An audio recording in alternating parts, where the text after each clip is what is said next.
நீங்கள் உட்காந்துட்டு கட்டாரத்தையும் பேசிட்டு அதையும் செஞ்சுட்டு பிள்ளைகளை ஒழுக்கமாக நடத்தலான்னு பார்த்தா அதெல்லாம் ஒன்றும் கிடையாது, ஒரு பிரயோஜனம் கிடையாது. அதனால் நமக்கு பேரண்ட்ஸுக்குள்ள நமக்குள்ள இப்பவுமே ஸ்ட்ராங்காக இருக்க வேண்டியது, என் பிள்ளைகளுக்கு முன்பாக ஒரு குற்றமற்றவனை வாழ எனக்கு கிருபை தருவாராக.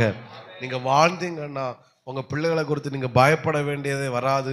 உங்கள் பிள்ளைகள் உங்களை பார்த்து வாழ்றதுனால அவங்கள பார்த்து நீங்கள் சந்தோஷப்படுவீங்க. என் பிள்ளைகளை ஆண்டவர் நல்லா வச்சிருக்கிறார், ஒழுக்கமாக வச்சிருக்கிறார். ஆமேன்.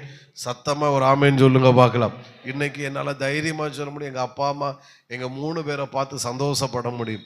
என் 3 பிள்ளைங்க நல்லா இருக்கிறாங்க, ஒழுக்கமாக இருக்கிறாங்க, ஆண்டோட பிள்ளை இது இருக்கிறாங்க. இன்னைக்கு சில வாலிபர்கள் இந்த சில கஞ்சா அதுக்கெல்லாம் அடிக்ட் ஆகும்போது நான் எங்கள் அப்பா அம்மாவுக்காக ஸ்தோத்திரம் பண்ணுறேன். ஏன்னா எங்களை அன்னைக்கு ஸ்ட்ரிக்டாக வளர்த்தாங்க.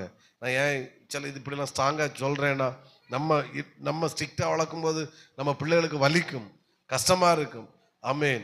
ஆனால் அப்பொழுது அவங்களுக்கு வலிச்சாலும் ஒரு கொஞ்சம் வருஷம் தாண்டி அவங்க சொல்லுவாங்க, அவங்க அன்னைக்கு ஸ்ட்ரிக்டாக வளர்த்தனால தான் இன்னைக்கு நாங்கள் நல்லா இருக்கிறோம்.